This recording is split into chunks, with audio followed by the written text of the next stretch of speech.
Bonjour, bonjour. Je suis venu à la rencontre d'un monsieur très spécial qui a fait ses études ici en Konsamba dans les années 70. Et il va vous dire un peu comment était l'ambiance du lycée à cette époque-là et comment il vivait et comment il s'en sortait, comment les élèves étaient primés à cause de leur travail. Et vous allez vous-même évaluer par rapport à ce qui se passe maintenant. Donc, nous, on n'évalue pas, on ne juge personne, on cause juste, c'est juste des divers. Alors, c'est parti. Bonjour, bonjour, papa, bonjour. Bonjour, mon frère. Bonjour. Bonjour, mon frère. Comment vous vous appelez? Je m'appelle M. Nkouché Charles Di Manga, lycée de Maning, ancien élève du lycée de Maningouba. Et vous avez fait le lycée de Maningouba en quelle année? Dans des années 70-71, quand l'Aigle était champion du Cameroun. 70-71. 70-71.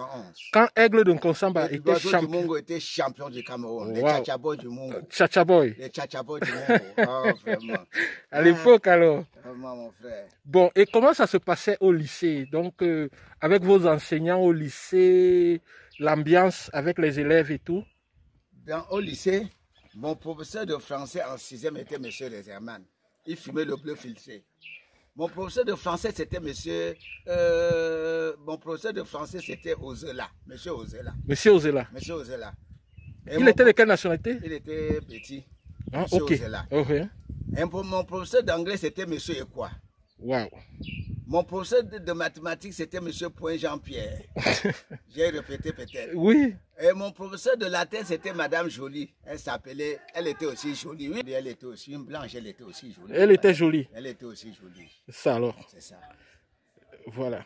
Et comment ça se passait par exemple, lorsque à la fin d'année, vous aviez une très grande note, voilà. Est-ce qu'il y avait des bourses? Est-ce qu'on vous récompensait? À la fin d'année, quand tu passais en classe supérieure, il y avait la distribution de prix. On te donnait les cahiers et des livrets de classe supérieure. Wow. Voilà. Quand tu avais une moyenne de 13,5 sur 20, tu avais une bourse de 21 000. Wow. 12,5 sur 20, tu avais 14 000. 11,5 sur 20, tu avais 7 000. Il y avait la distribution de prix. Tout ça. Et vous avez retenu tous ces montants-là? Mais en 4e, oui. Mon professeur de technologie, c'était M. Ouanji, qui est maire de la mairie, qui était maire de la mairie de Konsamba 2e. M. Ouanji, vraiment. Ça alors. C'est ça. Et maintenant, à notre époque, toutes ces choses ont disparu. Tu peux voir quoi maintenant? Il n'y a plus rien. Maintenant, un professeur qui touchait, un dernier professeur du lycée touchait 350 000 francs le mois. Il y a les professeurs qui touchaient les 600 000.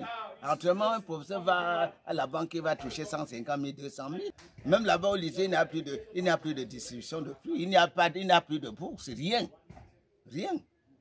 Wow. Boulia Vincent Michel a passé le bac avec 18,5 sur 20, le premier du Cameroun, ressortissant du lycée du Maningouba. Il avait le prix de l'excellence. Le prix de l'excellence. Boulia Vincent Michel. Et c'était en quelle année? Dans les années 70-71.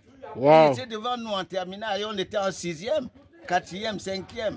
Oh, Boulia Vincent Michel, 18,5 sur 20, le premier du Cameroun. Et comment se porte Konsamba? Et à cette époque, comment était Konsamba? Konsamba était bien. À l'époque, mais tout le monde était bien. Il y avait l'internat, on était à l'internat au lycée de Maningouba.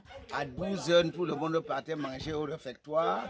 On rentrait dans notre dortoir. On apprenait pour aller en classe, puisqu'on fréquentait 2 fois. Oui, c'est ça, à l'époque, on fréquentait 2 fois. À midi, vous rentrez, le soir, vous partez. À 14 heures, vous partez encore. Wow. C'était pénible. Et à cette époque-là, le café marchait encore? Le café était... C'est le café qui faisait toute la force du département de Mungo, surtout Konsamba. Mais comment est-ce que... Comment est-ce que c'est-à-dire que vous avez vécu tout ça?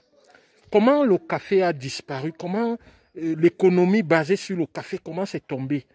Le café est tombé parce qu'on n'achetait plus le café. Tout le monde, ça dit, on a fait même 2 années, on n'achetait plus le café. Les plantés étaient obligés de couper tous leurs cafés pour mettre les vivres, la nourriture. Oui. Le plantain, la banane, le macabo, l'igname, tout. Wow. Pour survivre. On n'achetait plus de café. Ça a pris encore peut-être 2-3 ans. Le café revient. C'était comme ça. Mmh. Et en ce moment, les planteurs qui ont mis ces vivres-là, est-ce qu'ils regrettent? Mais actuellement, tu sais que comme le café, on a pas d'à 2 ans, on n'achète plus le café, 3 ans, on n'achète plus Oui. le café. On ne vit que le plantain, là-bas qu'on a planté, le macabo, la patate, tout. Donc, ils ne regrettent pas. On ne regrette pas. Puisque tout le champ qui était, on avait au moins 5 hectares de café. Le café, on récoltait. Maintenant, on a coupé tout. On a mis que les plantains, la banane, les ignames. Et à cette époque-là, est-ce que vous buviez le café le matin à la maison? Cette année-là, on avait le temps de prendre le café le matin. On sort le matin pas à 6 heures, on s'établit pour aller à l'école. On avait le temps de prendre. Est-ce que les parents aimaient le café? Est-ce qu'ils buvaient le café? En tout cas, rares sont ceux qui prenaient le café. Nous, les planteurs. C'était juste pour vendre? C'était seulement pour vendre. On avait le temps de prendre le café. Le grand matin, il part au champ. Il a eu le temps de prendre le café. Ça veut dire que c'était mieux qu'ils coupent tout ça. Parce que s'ils avaient commencé par les plantains, peut-être ils seraient loin. Ils seront parce qu'on mange tous les plantains.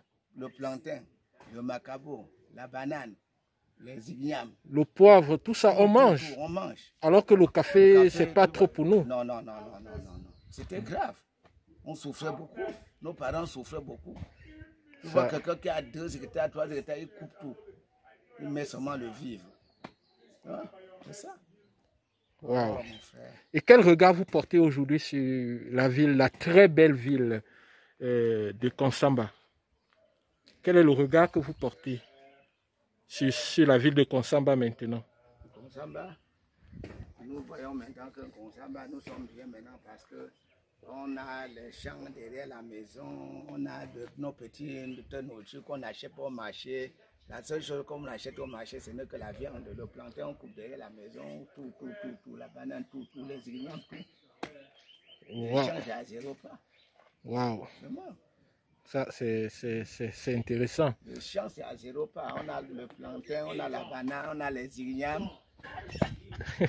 Ouais, mon frère, Konsamba, la 3e ville du Cameroun dans le temps. Yaoundé, Douala, Konsamba. Nous sommes peut-être la dernière maintenant. Dernière. Vraiment. C'est de ça qu'on parle dans la musique Konsamba de DJ Yango. Vraiment. Et dans cette musique-là, est-ce que vous pouvez un peu dire à nos auditeurs qu'est-ce qu'il raconte dedans quand il dit Konsamba Bonandje?